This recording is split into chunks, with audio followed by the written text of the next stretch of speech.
I heard the voice of Jesus say, "Come unto me and rest. Lay down thou weary one, lay down thy head upon my breast." I came to Jesus as I was, weary and worn and sad. I found in him a resting place, and he has made me glad. I heard the voice of Jesus say, "Behold, I freely give the living water, thirsty one, stoop down and drink and live." I came to Jesus and I drank of that life-giving stream. My thirst was quenched, my soul revived, and now I live with him. Hello, welcome to our Bible study. My name is Clint McElroy. Today we'll be in the second half of 2 Samuel chapter 13. I do want to give everyone a heads up. This material today is of a mature nature and you should review it before showing it to children. We will be meeting today at 10 a.m., so please join us if you can. Hope to see you there. Masks will be available at the door for anyone who needs one. If you're sick in any way, please don't come to the auditorium, but instead stay home and enjoy the streaming service. We'll also be meeting for Bible classes at 9 a.m., so please join us for those if you can. You're welcome to join us in the auditorium to watch this class on the large screen. We want everyone to know we have these English Standard Version Bibles from the World Bible School available. If you care to have one, please contact our church office and we'll make arrangements to get you one. Our sick list is very, very long, so please do look at our bulletin for more information. Our sympathies are extended to the family of Dorothy Spicer, who passed away on March 4th. Services were March 12th. Our sympathies are also extended to the family of Norma Ferguson, who died on March 3rd, and services were on the 12th. Our prayers go up for Brenda Stockton, who has asked for our support, so please keep her in your prayers. Diane Aycock has had good news. She's had her surgery and is recovering. Please continue to keep in your prayers Carmen Rohrman, Sharon Payton, Glenda Wood, the grandmother of Joseph McWhorter, James Howard, Emma Richardson, Jeanette Inman, Betty Smith, Jerry Clack, Don Jones, Marianne Kinsey, April Askew, Donnie Glenn Dixon, and I would ask that you keep in your prayers my friend David Garza, who is recovering from cancer. He's had good news and has finished his most recent round of chemo. And also keep my son, Michael McElroy, in your prayers. He woke up Saturday morning with a respiratory infection, and we're very concerned about him. We also want to remember Jeff Amix's mother. Jeff is with her now.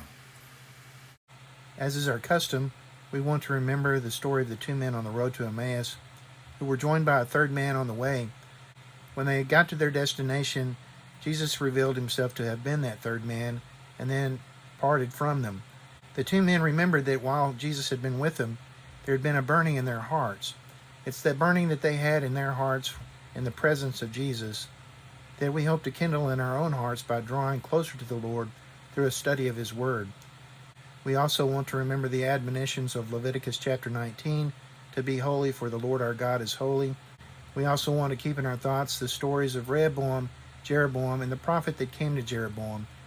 Rehoboam listened to the advice of young, inexperienced advisors rather than older, wiser men, and as a result, the northern tribes became discontented and separated themselves from Rehoboam's kingdom. The northern tribes were led by Jeroboam, who had been told by God while Solomon was still on the throne that he would lead the northern tribes when they separated from the kingdom. He lived in exile until Solomon passed and then came back and took over the northern kingdom just as God had told him. But instead of doing what God had told him to do, which was lead them in the same way that David had led, he chose to raise up high places in the mountains and told the people of Israel that they should worship their God there, the God that led them out of Egypt. He set up 2 golden calves, one in each of the high places, and set up a false priesthood to facilitate the people's worship there. All these things were an abomination before the Lord, of course. It was counted as sin against Jeroboam, and every king that ruled over Israel after Jeroboam. Many of those kings may have had very little else that God held against them. God counted them as sinners because they had done these things. They supported these high places in the mountains. God didn't just let Jeroboam do this. He sent a prophet. That prophet came and told Jeroboam that he was doing wrong. Jeroboam resolved to do it anyway. As that prophet went on his way home, he was met in the way by another prophet, a prophet from Israel. And that prophet told the first prophet that he should come and eat with him. He just wanted the honor of his presence and told the prophet a lie, that God had told him he should come join him. The first prophet believed the second prophet and went and ate with him. And God took that man's life as he left the presence of the second prophet to go on the rest of his way home. It's a terrible thing. It's a terrible story. It's a story that admonishes us to remember that when we have the truth and choose to believe a lie, we will be held accountable. And I believe that that's why the story is there and recounted in the way that it is, because the people of Israel believed the lie of Jeroboam going forward, and it was counted against them. So that's why we study. We go to Scripture so that we'll know what the Lord has said. We'll know when we hear a message whether or not that message is from God. If that message is from God, then great, we've got a message from the Lord. But if that message is inconsistent with what has been told to us by God already, then it is not God's message, and we should reject the message and the one that brings it. So I hope that you would bear with me as we study together. If you find that I've misrepresented something in the Scripture, I hope that you'll come to me and let me know, that you will study with me and that we can find the truth together. I hope you'll find a word of encouragement in today's lesson from the second half of 2 Samuel chapter 13. 2 Samuel chapter 13 from the English Standard Version, starting in verse 23. After 2 full years, Absalom had sheep shearers at Baal Hazor, which is near Ephraim, and Absalom invited all the king's sons. And Absalom came to the king and said, Behold, your servant has sheep shearers. Please let the king and his servants go with your servant. But the king said to Absalom, No, my son, let us not all go, lest we be burdensome to you. He pressed him, but he would not go, but gave him his blessing. Verse 26. Then Absalom said, If not, please let my brother Amnon go with us. And the king said to him, Why should he go with you? But Absalom pressed him until he let Amnon and all the king's sons go with him. Then Absalom commanded his servants, Mark when Amnon's heart is merry with wine, and when I say to you, Strike Amnon, then kill him. Do not fear. Have I not commanded you? Be courageous and be valiant. So the servants of Absalom did to Amnon as Absalom had commanded. Then all the king's sons arose, and each mounted his mule and fled. Verse 30. While they were on the way, news came to David, Absalom has struck down all the king's sons, and not one of them is left. Verse 31. Then the king arose and tore his garments and lay on the earth, and all his servants who were standing by tore their garments. But Jonadab, the son of Shemaiah, David's brother, said, Let not my lord suppose that they have killed all the young men, the king's sons, for Amnon alone is dead. For by the command of Absalom, this has been determined from the day he violated his sister Tamar. Now therefore let not my lord the king take it to heart, as to suppose that all the king's sons are dead, for Amnon alone is dead. Verse 34. But Absalom fled, and the young man who kept the watch lifted up his eyes and looked, and behold, many people were coming from the road behind him, by the side of the mountain. And Jonadab said to the king, Behold, the king's sons have come. As your servant said, so it has come about. Verse 36. And as soon as he had finished speaking, behold, the king's sons came and lifted up their voice and wept. And the king also, and all his servants wept very bitterly.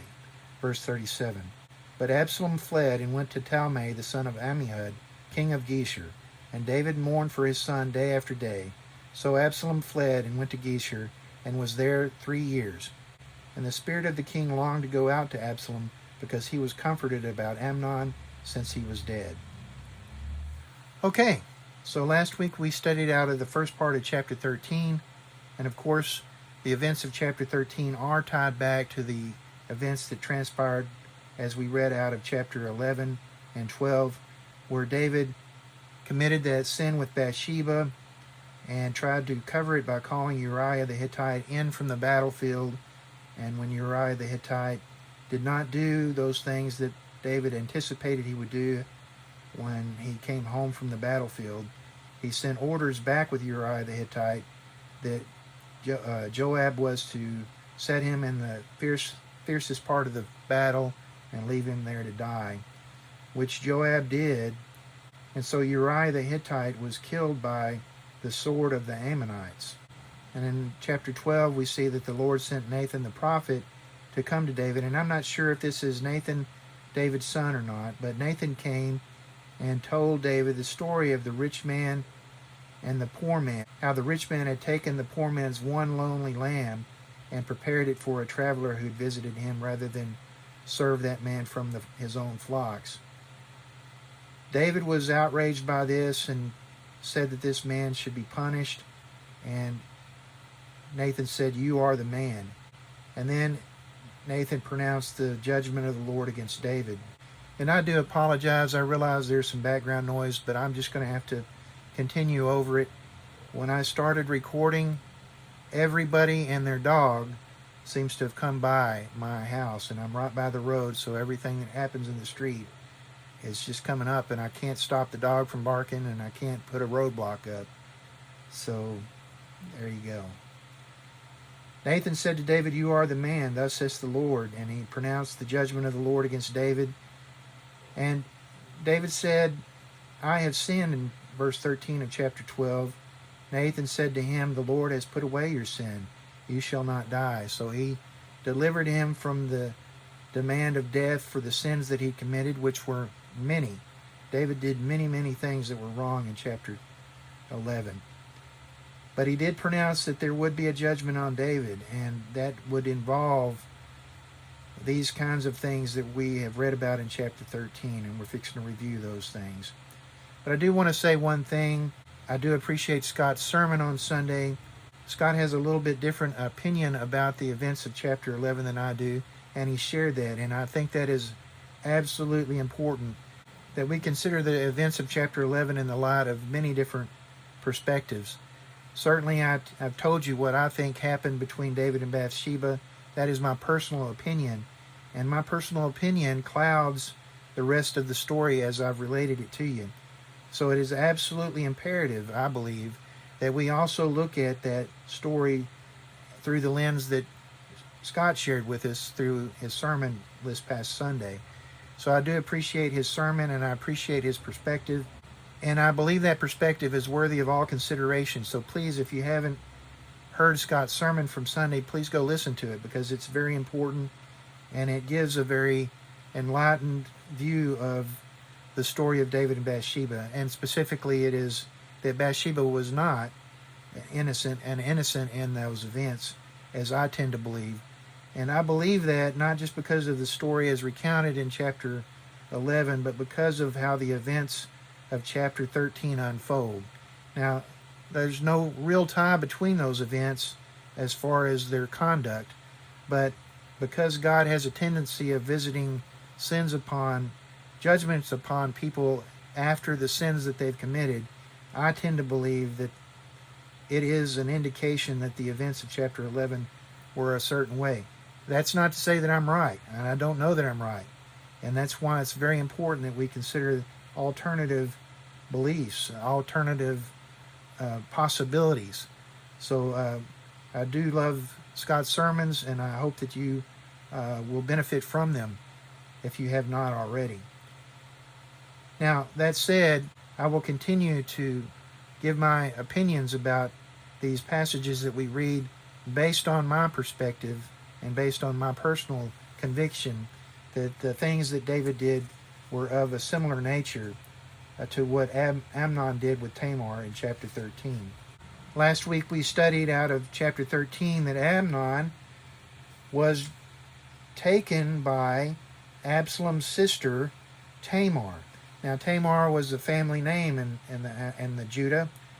Tamar was the name of one of the wives of the sons of Judah out of Genesis. We read a short story there about how Judah's first son was married to a woman named Tamar, and when he died because he was not acceptable to the Lord, according to their procedures, the next eldest son was to take the wife of the eldest son, if she had not given birth to a child, and provide her a child. And that second son also failed to do that correctly and was killed by the Lord. And the third son of Judah was a son that was too young to be married off and given in this relationship. So Judah made an agreement with Tamar that he would send his son, this last son, to Tamar once he was old enough. But he did not abide by that agreement. And as a result, Tamar tricked Judah when he was on a quote-unquote business trip. She led him to believe that she was a cult prostitute at the city gate, and he slept with her under the conditions that she would hold his signet ring, his cord, and his staff until he provided her a goat. And of course, she was not really a prostitute, so she didn't wait around until he brought back the goat. And when he sent a servant with the goat, she was gone. A few months later, she turns up pregnant, and Judah was informed that she was pregnant, and he wanted to have her killed. So he sent for her to have her put to death, and she brought that staff, she brought that signet ring, and she brought that cord, and Judah had to accept that he had done an unrighteous thing, that her righteousness was greater than his own. And it is that child from Tamar that became the son of promise in the family of Judah that led to this point in time. So Tamar is a very popular name, and now we see that Absalom has a sister named Tamar. So she was apparently a very beautiful girl and a virgin, and Amnon was taken with her. He was consumed with lust toward her. It says in the verse 1 that he loved her, but I prefer to think of this as infatuation. He was completely taken with her, infatuated with her, and lusted in his heart after her. And he had done this so much that he became ill, it says in verse 2, because he lusted for his sister Tamar, and it seemed impossible to Amnon that he could do anything about it. But this friend of his, Jonadab, that we'll see later in the chapter as well, the son of Shemaiah, I'm saying Shemaiah, it may be Shemiah, but I'm trying to be consistent and say Shemaiah, who was David's brother. Jonadab was a very crafty man, it says in verse 3, and he had a plan. So he had this plan. He approached Amnon and said, "Why are you so haggard morning after morning? Tell me what's up with you." And Amnon confessed to him, "I love Tamar," in verse 4, my brother Absalom's sister.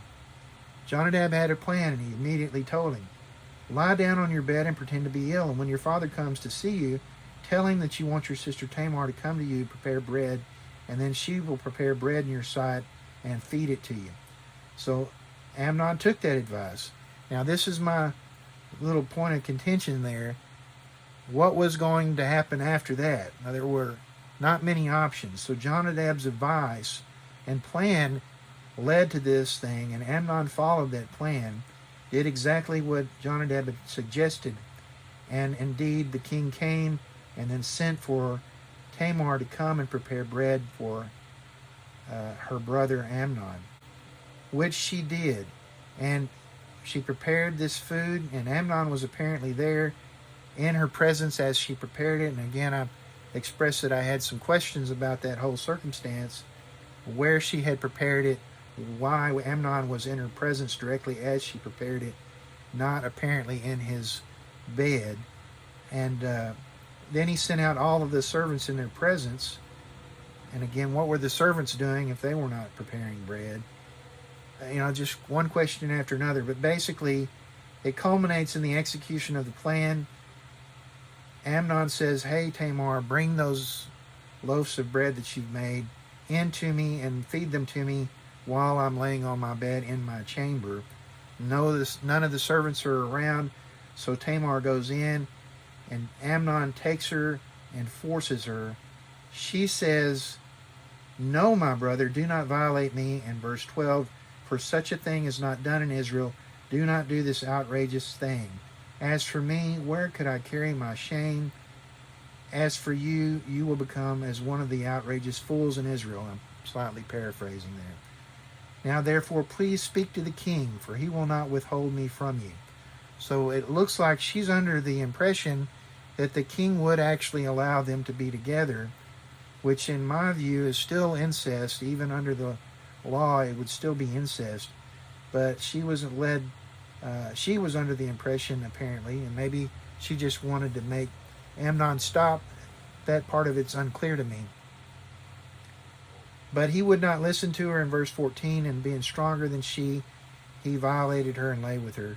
So it's a terrible thing that he did, and immediately he hated her with very great hatred. So this is a key indication of infatuation rather than love.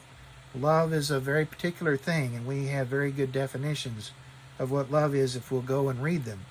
And what Amnon had in his heart toward his sister Tamar was not love. It was, in fact, something quite different from love. And one of the key indicators of that is that there is no way to fulfill that and remain in it. So he had this hatred grow in his heart, a resentment toward her that was greater than the love with which he had loved her, it says in verse 15. He says to her, "Get up and go." And she said, "No, my brother, for this wrong in sending me away is greater than the other that you did to me." But he would not listen to her. So he had done this thing to her, and she was arguing that now to send her away was even worse than the first thing. And I agree that it was bad, but I'm not sure that it was worse. But it was a thing that he should not have tried to deny. He should have owed up to it and paid the price right there. But he did not do so. He called for his servant to take her and force her out of the room and bolt the door after her. So she was cast out. She had a long robe on with sleeves, for thus were the virgin daughters of the king dressed, it says in verse 18. And having put her out, she tore the long robe and put ashes on her head and lay her hand on her head. I envision it this way, like a woman in peril that you might have seen in traditional art. That's the way I envision that, not to make light of the situation. But Tamar put ashes on her head, tore the long robe that she wore, and laid her hand on her head and went away, crying aloud as she went. And her brother Absalom said to her, "Has Amnon your brother been with you? Now hold your peace, my sister. It is your brother. Do not take this to heart." So I think he was trying to comfort her and basically told her, "Leave this to me. I'll take care of it." I don't think he was telling her that it was no big deal. It was a big deal. And Tamar lived a desolate woman in her brother Absalom's house. So it was a terrible circumstance. When King David heard of all these things, he was very angry. And in a footnote, it says from the Dead Sea Scrolls, there was the additional line, "But he would not punish his son Amnon because he loved him since he was his firstborn." And if we go back and look in chapter 3, we see that Amnon was, in fact, David's firstborn. And we see the sons of David defined in chapter 3 before he was king of all Israel, and in chapter 5 after he was king of all Israel. So we know who all the sons of David were. Going on in today's reading, after 2 full years, Absalom had sheep shearers at Baal Hazor, which is near Ephraim, and Absalom invited the king's sons. So here's a pretense of a circumstance in which there was an excuse to have the family together, and Absalom intended to take advantage of it. And now I hear birds in the background, so I do ask your forgiveness of these noises. And Absalom came to the king and said, "Behold, your servant has sheep shearers. Please let the king and his servants go with your servant." But the king said to Absalom, "No, let us not all go, lest we all be burdensome to you." So the king didn't, in my mind's eye, David didn't want to go out and watch all this sheep shearing. And this was a kind of celebratory situation. It was an interesting thing among people that keep sheep. Sheep shearing is kind of a party, festival type engagement. I've seen this in documentaries nowadays, even among people that keep sheep. It's a kind of a big thing for everybody to get together and shear the sheep. He pressed him but he would not go, but he did give him his blessing. So Absalom said, "If not, please let my brother Amnon go with us." And the king said, "Why should he go with you?" But Absalom pressed, and Absalom must have been a good arguer, and we're going to see more about Absalom later, and very persuasive person. So we can see from what we learn about him later why he might have had such a persuasive effect on people. But when Absalom pressed him, the king let all the sons go with him. So Absalom commanded his servants when they got there, "Mark when Amnon's heart is merry with wine, and when I say to you, strike Amnon, then kill him. And do not fear, because I have commanded you." Or have I not commanded you? So he was telling his servants that they had no reason to be fearful of taking this action against Amnon, because he had given the order. Now, this, I believe, is tied back to not just Absalom being a prince and Amnon being a prince, but the concept of an avenger of blood. Now, we tend to think of the avenger of blood in regards to accidental deaths, or deaths that may or may not have been accidental but had the appearance of an accidental nature. And the people guilty of those kinds of circumstances would flee to the cities of refuge. And then an avenger of blood was not allowed to go in pursuit of that person into the city of refuge. And it's all kind of complicated.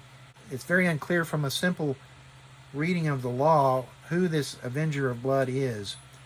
But Absalom here is playing the role of avenger of blood, and his command to these servants, I think, is an indication that he's telling these men that they would bear no guilt in their participation here, because he was an avenger of blood. The circumstance of the violation of Tamar was a violation of the law that could result in death, and that his role was to carry out that death, and their help in this would not be held against them. They would not be considered murderers for their work here. And of course, we don't know what ultimately happened to these servants, but it is an interesting thing that this is recorded here, and then we don't hear anything else about them. So it says in verse 29, "So the servants of Absalom did to Amnon as Absalom had commanded. Then all the king's sons arose in a panic, and each mounted his mule and fled. So they all ran off in fear that their own lives were in danger. While they were on their way, the news about the situation arrived to David before any of them had arrived. And the news was Absalom had struck down all the king's sons, and not one of them had been left alive. The king arose and tore his garments and lay on the earth in mourning, just totally overwhelmed with fear of this news. And all the servants who were standing by tore their garments as well. But Jonadab was here in the presence of David, not with the sons out at the sheep shearing ceremony. Did Jonadab, the same son of Shemaiah that had given Amnon this instruction in chapter 13, first part of chapter 13. But he said to the king, "Let not my lord suppose that they have killed all the young men, the king's sons, for Amnon alone is dead. For by the command of Absalom this has been determined from the day he violated his sister Tamar." Which tells me that Jonadab was Absalom's confidant. So here we have a little interesting conundrum here. Jonadab made these plans with Amnon in the first part of the chapter, and was apparently, and this is my opinion again, a co-conspirator with Absalom to put Amnon to death. And so this is an interesting thing, and we don't know anything else about Jonadab's participation here. So this is a weird circumstance that Jonadab is caught in here. "Now therefore let not my lord the king take it to heart as to suppose that all the king's sons are dead, for Amnon alone is dead." And Jonadab knew that. So that's very, very telling to me. Continues in verse 34, "But Absalom fled, and the young man who was keeping watch there where David was lifted up his eyes and looked, and behold, many people were coming from the road behind him by the side of the mountain. Jonadab said to the king, 'Behold, the king's sons have come. As your servant said, so it has come about.' And as soon as he had finished speaking, behold, the king's sons came and lifted up their voice and wept, and the king also and all his servants wept very bitterly, it says in verse 36. So Jonadab's statement had proven to be true. The king's sons had indeed survived, but Absalom had fled. Verse 37, he fled and went to Talmai, the son of Ammihud, king of Geshur. Now, Absalom was the son of a wife. If we go back over into chapter 3, we see that Amnon was the son of Ahinoam of Jezreel. And Absalom was the son of Maacah, the daughter of Talmai, king of Geshur. So when Absalom's going to Talmai, he's going to his grandfather's home. And he was a king of Geshur. So we see here this relationship that Absalom had was to this foreign king. It wasn't like he was going off into the wilderness as David had done on occasions. He had run off to live as a prince in a different land. David mourned for his son day after day, so Absalom fled and went to Geshur and was there for 3 years. And the spirit of the king, it says in the English Standard Version, longed to go out to Absalom because he was comforted about Amnon since he was dead. There's a footnote here that says that the comparative translation would be cease to go out. So David had holed up. He was not going out to see anyone. I think it's probably translated properly here in the English Standard Version. The intent was that he had ceased to seek out Absalom because he was comforted about Amnon's death, given that Amnon had done the thing that he had done. He just accepted that Amnon was dead and did not seek to pursue Absalom for this violation or perceived violation. Now, if Absalom was working as the avenger of blood in this circumstance, then he was certainly not to be held for this death in any way, form, or fashion. And that is another strange thing about the avenger of blood. So, the avenger of blood is an interesting study in and of itself. Certainly we as Christians are called to be forgiving, and we are to be forgiving because we have all been guilty of our own violations of the law. We are not to be judgmental about others who have violated against us, violated the law or violated something against us. We are to be forgiving. And this is a tall order, but it is one that I think we should happily yield to.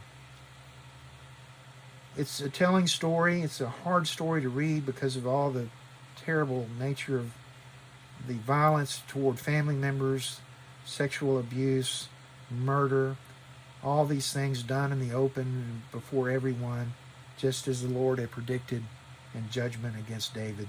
Terrible, terrible thing to have the wrath of God fall on your shoulders. I hope you found a word of encouragement in today's lesson. I hope you will keep these things in mind as we face our trials from day to day. It's an interesting thing to see God at work in the lives of kings and realize that He's still at work in the lives of the leaders of this world today. We're in a situation right now, and we need to be praying for our brothers and sisters in both in Ukraine and in Russia. A lot of times we leave Russia out of our equations because we don't like what we see happening to the Ukrainians because of the Russians, but we need to remember that there are many brothers and sisters in Russia being called on to do things that are not right, and we need to remember them in our prayers as well. And there are many there who will suffer as a result. And we won't hear those stories as much as we hear the stories of our sisters and brothers in Ukraine, and certainly we should be prayerful about them. Our heart goes out to them. If you can find a way to support them, I hope that you will do so. There are many, many Ukrainians in the United States, and I have been surprised about how many people of Russian descent that I just knew as Russians have turned out to be Ukrainians, and I believe honestly so. I'm sure there are some Russians who don't want to owe up to being Russian rather than Ukrainian, but there are quite a few people that I had just previously considered Russian who are Ukrainians, and I think and offering them support and encouragement, we can offer some measure of support and encouragement to their families back in Ukraine as well. I hope you will do so if you have opportunity. We will be meeting today at 10 a.m., so please join us if you can. Hope to see you there. If you're sick in any way, please don't come to the auditorium, but instead stay home and enjoy the streaming service. God bless and have a great week.